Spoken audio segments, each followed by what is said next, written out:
Alô você, o nosso vídeo já vai começar.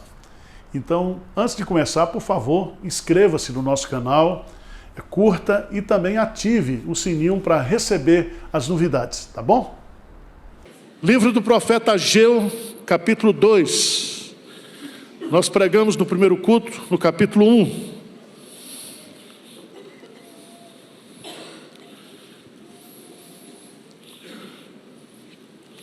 Ageu, o nome Ageu significa festivo, aquele que nasceu num dia de festa. Ele é um profeta que foi levantado por Deus para exercer o seu ministério profético junto com Zacarias. E o ministério desse profeta, Ageu, foi encorajar o povo de Deus a fazer a obra de Deus na sua época. Nós mostramos aqui que no ano 538 antes de Cristo, através de um decreto do rei Ciro, o povo de Israel volta para a terra para construir o templo. Mas aí, como todos sabem, existia um governador inimigo do povo de Deus, que entra com um documento questionando se Ciro realmente tinha baixado aquele decreto. Isso fez com que a obra ficasse parada por um período de 18 anos. No ano 520, Deus levanta então esse profeta para encorajar o povo, porque estava acontecendo uma coisa que acontece hoje com a igreja, com os crentes hoje. O povo esqueceu da construção do templo e cada um estava correndo para cuidar da construção da sua própria casa. Então, na profecia, são 4 profecias. Essas profecias aqui foram dadas durante o mês de agosto ao mês de dezembro. São profecias que acontecem. A primeira profecia está aí, no versículo 1 do capítulo 1, do 2º ano do rei Dario, no 6º mês do 1º dia do mês. Depois, você vai para o capítulo 2, diz, no 2º ano do rei Dario, no 7º mês ao 21º mês. A terceira profecia está no capítulo 2, versículo 10. Ao 24º dia do mês 9, no 2º ano de Dario. E a quarta profecia está no versículo 20. Veio a palavra do Senhor segunda vez a Ageu, ao 24º dia do mês, dizendo. Então presta atenção. Ageu, ele faz 4 profecias num período de meses. Nessa primeira profecia, ele diz para o povo, vocês estão desprezando as coisas de Deus e priorizando as suas. Logo, Deus derramou sobre vocês maldições, de tal maneira que aquilo que vocês estão ganhando e conquistando, não está trazendo satisfação para vocês. Diz, capítulo 1, versículo 12, então o povo ouviu o sermão. Pensa no sermão que o povo respondeu imediatamente.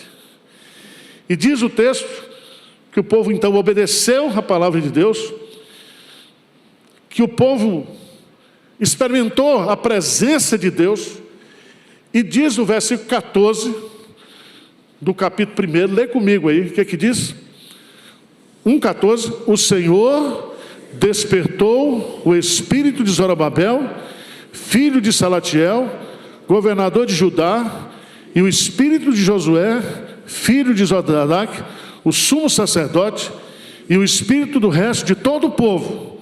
Eles vieram e se puseram ao trabalho na casa do Senhor dos Exércitos, o seu Deus. Então é muito importante que a partir do governador, do sacerdote e de todo o povo, Deus desperta o quê? O Espírito. O Espírito. Despertou o coração, a alma, porque a obra de Deus não pode ser feita sem coração. Nós não obedecemos a Deus pelo legalismo, nós obedecemos a Deus de coração. E o povo então cumpriu aquilo que está lá em Mateus capítulo 6.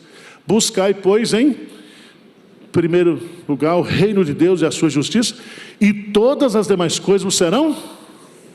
Então, aplicando, nós desafiamos a igreja no primeiro culto a priorizar na sua vida as coisas de Deus, a obra de Deus. Agora, no segundo culto, eu vou para a segunda mensagem, que está no capítulo 2.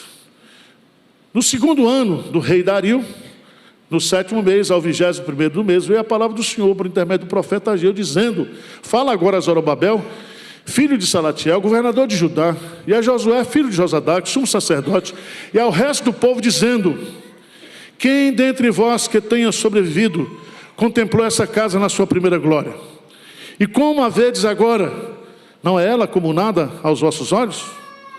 Ora, pois, ser forte, Zorobabel, diz o Senhor, ser forte, Josué, filho de Josadaque, sumo sacerdote, tu, todo o povo da terra, ser forte, diz o Senhor, e trabalhai, porque eu sou convosco, diz o Senhor dos exércitos. Segundo a palavra da aliança que fiz convosco, quando saíste do Egito, o meu espírito habita no meio de vós, não temais. Pois assim diz o Senhor dos exércitos: ainda uma vez, dentro em pouco, farei abalar o céu, a terra, o mar e a terra seca. Farei abalar todas as nações, as coisas preciosas de todas as nações virão, e encherei de glória essa casa, diz o Senhor dos exércitos. Minha é a prata, meu é o ouro, diz o Senhor dos exércitos. A glória dessa última casa será maior do que a da primeira, diz o Senhor dos exércitos. E neste lugar darei a paz, diz o Senhor dos exércitos. Irmãos, eu quero meditar com vocês sobre o tema coragem. Estamos construindo mais do que nós vemos. Vou repetir. Coragem. Nós estamos construindo mais do que nós vemos. O povo começa a construir o templo. E no versículo 3 mostra que alguns que conheceram a construção do templo em Jerusalém, aquele templo de Salomão, com toda a sua beleza, suntuosidade, eles começam a chorar, porque o templo que está sendo reconstruído agora não tem aquela grandeza, aquele esplendor do templo construído por Salomão. E o povo começa a chorar. E aqui, Deus vai encorajar o povo. Ele diz: quem dentre vós que tenha sobrevivido contemplou essa casa na sua primeira glória? E como a vedes agora, não é ela como nada aos vossos olhos?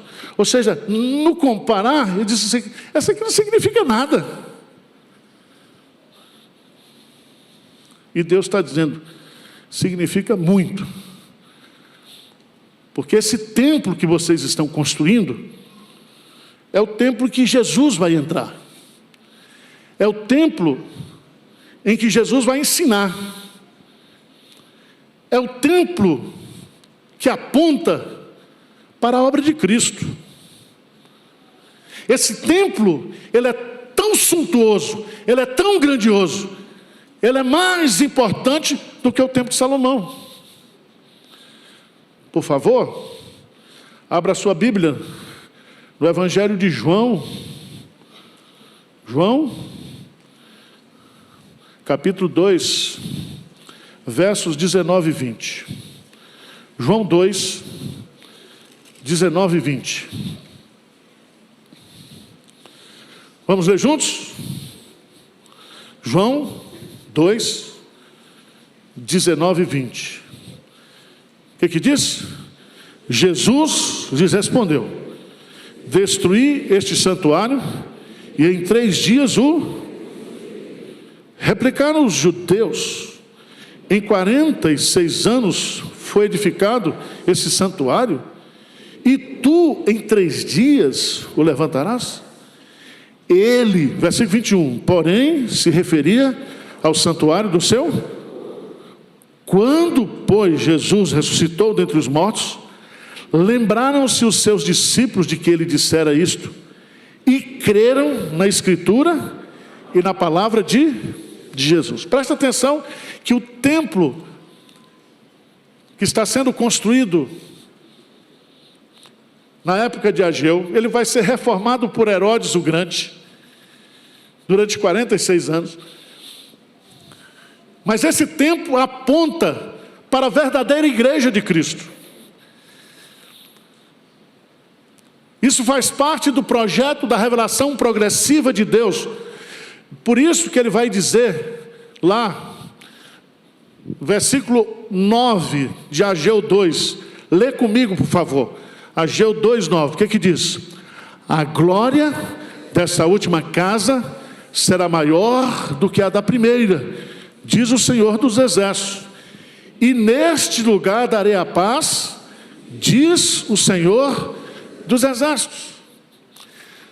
O templo que está sendo construído e será construído não é um templo físico, é o templo da igreja, é o templo do povo de Deus, é o edifício de Deus que está sendo construído através da obra de Jesus Cristo. Vocês estão entendendo ou não? Então, por exemplo,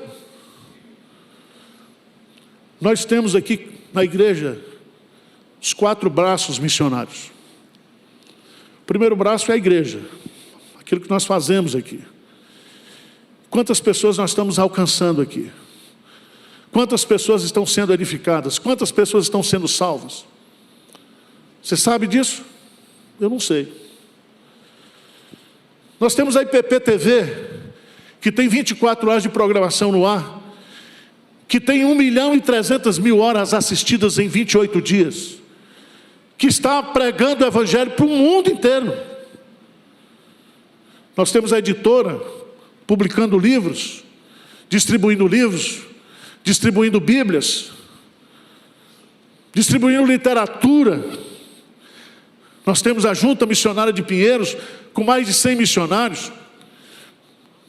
Estamos plantando 100 novas igrejas em 5 anos. Foi inaugurada essa semana passada a 5ª igreja, lá na Bahia, na cidade de Eunápolis. Igreja que está sendo plantada com os recursos dessa igreja. Vocês estão entendendo o que eu estou dizendo? Nós estamos construindo muito mais do que nós vemos. O templo lá em Guiné-Bissau foi coberto essa semana. Nós temos lá em Guiné-Bissau uma escola com mais de 400 crianças. E esse templo é resposta de oração de 30 anos da igreja em Guiné-Bissau. Nós temos o trabalho que está sendo feito na Rússia, no Nepal. Irmãos, coragem. Nós não estamos aqui, esse galpãozinho aí, o que significa esse galpãozinho aí na obra da criação de Deus? Nada. Deus é especialista em construir galáxias. Preste atenção, nós temos que entender que nós estamos usando coisas materiais, dinheiro, cimento, cal, assento, ar-condicionado, tudo isso aqui para ajuntar tesouros nos céus. Então a missão da igreja é essa. Às vezes o pessoal fica brigando por espaço. Se a gente tivesse consciência mesmo, nós aqui, crente mesmo, raiz, a gente não deixava voltar um visitante. Se assistia lá embaixo, dava lugar para o visitante. Mas eu já vi crente enfesado, líder, não dou meu lugar não, nem eu, nem minha família. Meu irmão, você já está salvo. Eu vi lá agora, me reuni na sexta-feira com os missionários do sertão. O que Deus está fazendo no sertão é uma coisa maravilhosa, irmãos. famílias inteiras se convertendo, Deus libertando pessoas, poços sendo furados, vidas sendo transformadas, o Evangelho chegando e destruindo o desespero e trazendo a esperança. A esperança. Sabe o que Deus está dizendo aqui? Fala a Zorobabel, filho de Zatiel, filho de Josadac, sacerdote: quem dentre vós que tenha sobrevivido contemplou essa casa na sua primeira glória? E como a vedes agora? Não a ela como nada aos nossos olhos? Talvez aos olhos de alguns, talvez aos olhos do mundo, o que nós estamos fazendo aqui não é nada. Mas aos olhos de Deus nós estamos fazendo tudo. Nós estamos dando a nossa vida, a nossa existência, os nossos esforços, os nossos bens, que não são nossos, são dele, para ver a obra de Deus, para ver a igreja de Deus sendo construída na história. Amém? Por isso que nós vamos avançar. Vamos avançar. Nós vamos lançar até o final do ano o maior canal de streaming de fé reformada do mundo. Você vai ver. Vai ter até inteligência artificial. Arival vai aparecer como um avatar.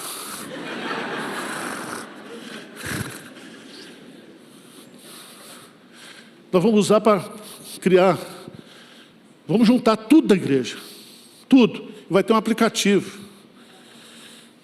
E nós vamos trabalhar, não passivamente, porque nós temos 1 milhão, vai chegar 1,5 milhão no canal do YouTube, e está chegando 500 mil no Instagram. 1,5 milhão, qualquer hack pode derrubar, qualquer hora. O carecão aí pode ensinar um negócio, tirar do ar. Mas não vai não, porque nós vamos para o canal de stream, nós vamos criar um canal, nós vamos encher de conteúdo, nós vamos alcançar as novas gerações. Amém?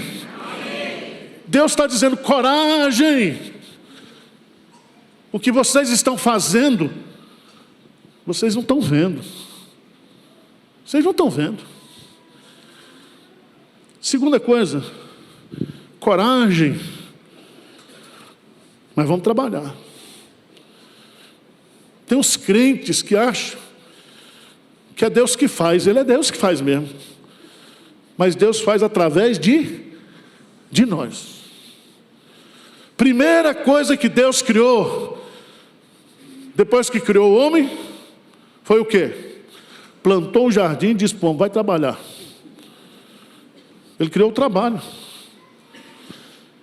Não existe outro caminho, biblicamente falando, não existe outro princípio que gere crescimento, que mais espelha na nossa vida a imagem e a semelhança de Deus do que o trabalho. Jesus disse para os fariseus da sua época: meu pai trabalha até agora e eu trabalho também. O homem abençoado é aquele que teme ao Senhor, e diz a Bíblia, o quê? Do trabalho de suas mãos? Como não é da ajuda do governo não, viu? Nós temos no Brasil hoje mais gente pendurada no governo do que de carteira de trabalho, o quê? Isso é uma vergonha. Igreja existe por quê, irmãos? É só para ficar aqui adorando, cantando esse hino bonito? Nós cantamos aqui. Vocês viram que vocês cantaram? Que Jesus é o centro, que Ele é tudo. Então nós temos que trabalhar. Não existe. Veja o que é que Deus diz aqui. Veja o que é que Deus diz. Por favor. Lê comigo o versículo 4. Bem forte. Vamos ler juntos? Ora, pois, ser forte, Zorobabel, diz o Senhor, e ser forte, Josué, filho de Josadac, o sumo sacerdote, e tu, todo o povo da terra, ser forte, diz o Senhor, e o que? Trabalhai, porque eu sou convosco. Veja no 2,14, no 1,14, vê comigo lá 1,14, o Senhor despertou o espírito de Zorobabel, não foi para ficar adorando, não, O que diz o texto? Despertou o espírito de Zorobabel, filho de Salatiel, governador de Judá, o espírito de Josué, filho de Josadac, o sumo sacerdote e o espírito de todo o resto do povo. Eles vieram e se puseram o quê? A trabalhar. Irmão, você foi escolhido por Deus, Saul, para trabalhar. O reino de Deus não é lugar de vagabundo, de desempregado. O reino de Deus é como um homem que tem uma roça, Mateus capítulo 20, que acorda cedo e vai contratar trabalhadores. Então nós estamos aqui para trabalhar. Eu sei que há um versículo que todo mundo gosta, principalmente os baianos da minha terra, que o Senhor dá enquanto dorme. É uma benção. Mas dá enquanto dorme depois de ter trabalhado o dia todo. Temos que trabalhar. E é tão interessante, irmãos, que quanto mais essa igreja trabalha, mais ela cresce. Quanto mais a igreja trabalha, Deus o quê? Abençoa. Sabe por quê? Porque Deus está conosco. Deus está com o povo que trabalha. E veja aí, eu sou convosco, diz o Senhor dos Exércitos. Eu tenho uma aliança com vocês, eu tenho um compromisso com vocês, de estar com vocês, de abençoar vocês, se vocês trabalharem, se vocês obedecerem.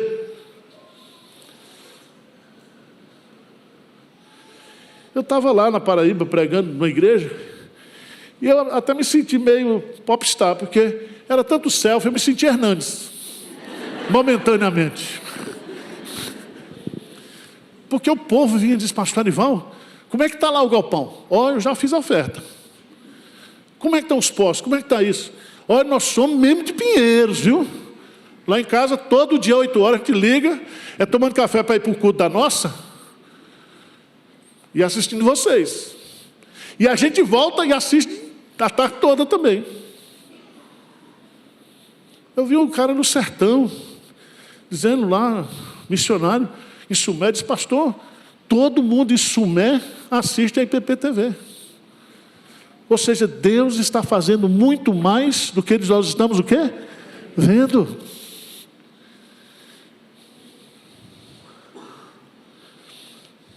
Mas eu queria chamar a sua atenção, porque quando a gente fala em trabalhar na igreja, a primeira coisa que vem é dizer: nós não temos o quê? Dinheiro. Tesoureiro é assim, ele nasce com essa frase: não tem dinheiro. Pastor, não quero ser contra, não quero lhe desanimar, não quero ser advogado do diabo, não tem dinheiro.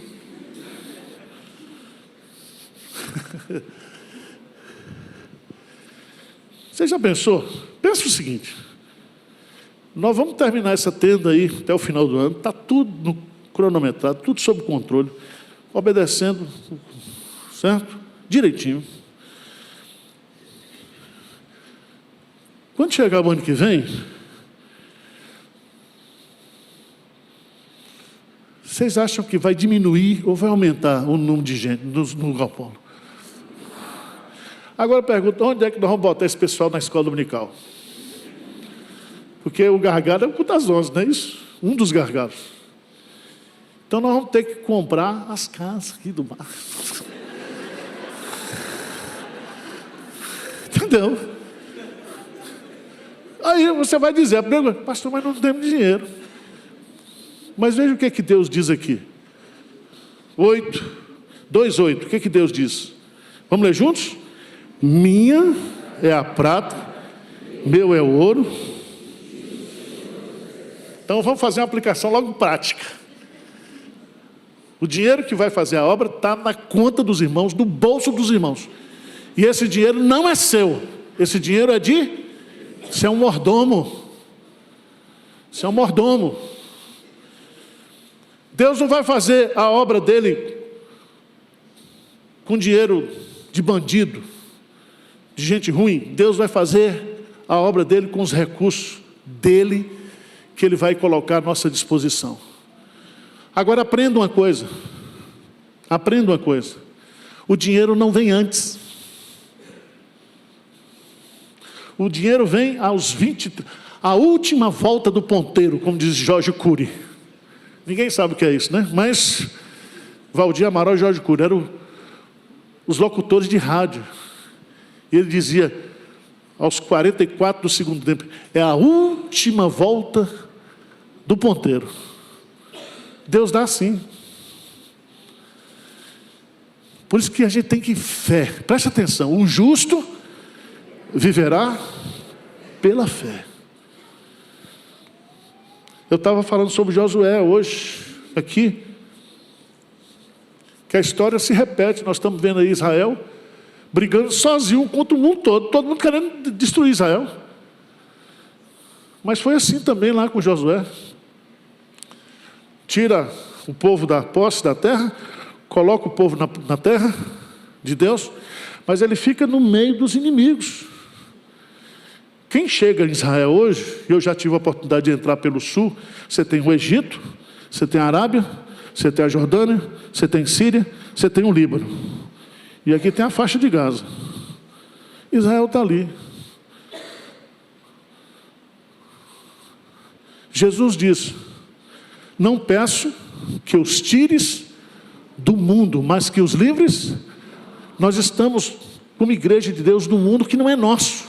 E o mundo nos odeia. Mas nós temos que amar o mundo no sentido de amar as pessoas do mundo e pregar o evangelho do mundo e mostrar o amor de Cristo através do nosso testemunho, da nossa mensagem. Vocês estão entendendo? Então coloque na sua cabeça um negócio. Você não faz nenhum favor a Deus, nem fica pensando que você está fazendo favor a pastor, quando você dá uma oferta. Você está ofertando para Deus. Isso é uma graça que Deus lhe concede, de tudo aquilo que Deus tem lhe dado. E você é próspero e abençoado por causa da sua fidelidade a Deus. E quanto mais você é generoso, mais Deus abençoa você. Amém? Não vão faltar os recursos para a obra. Se Deus não levantar aqui, Ele vai mandar dali, da acolá. Deus conhece os ricos do mundo, Deus sabe, Ele é dono de tudo, da prata, do ouro. Então não vamos ter medo, né, Benjamin? Vamos para cima, vamos para frente. Amém ou não? Amém. Pronto, terminei o sermão.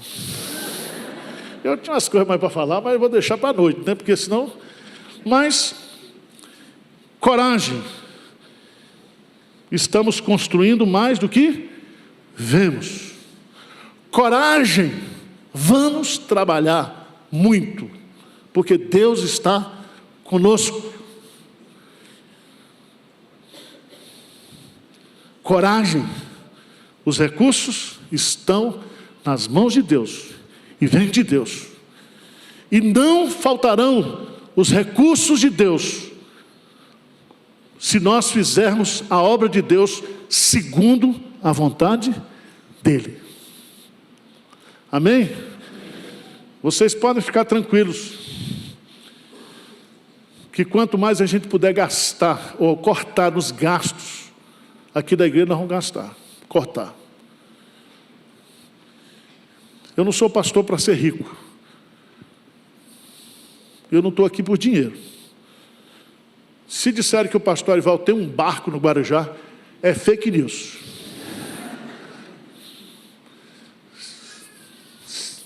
Está entendendo o que eu estou dizendo?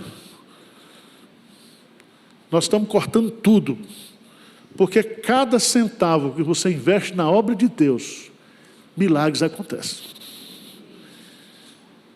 E quanto mais a gente cortar, no ano que vem nós vamos cortar lanche na igreja. Vocês estão tudo acima do peso.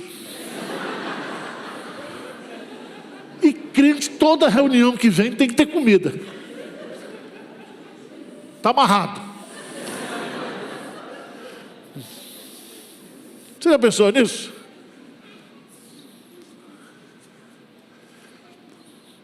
Se a gente somar aqui o dinheiro que os irmãos de Pinheiros gastam de pizza no domingo à noite, daria para sustentar uns 10 missionários na África. Claro, a gente não precisa disso, mas eu estou fazendo uma conta só para você entender. Quanto mais você investe. Essa semana nós mandamos 2 poços para Angola, furar 2 poços lá em Angola. E esses poços trouxeram uma revolução para as comunidades. E essa semana me mostraram lá, veio o relatório, que eles montaram, próximo do poço, uma fábrica de tijolo. E eles estão agora construindo um grande templo com os tijolos que eles estão fabricando lá, porque tem água. O povo está comendo, está bebendo, está criando bicho, está plantando. Então Deus está fazendo mais do que nós estamos vendo. Amém?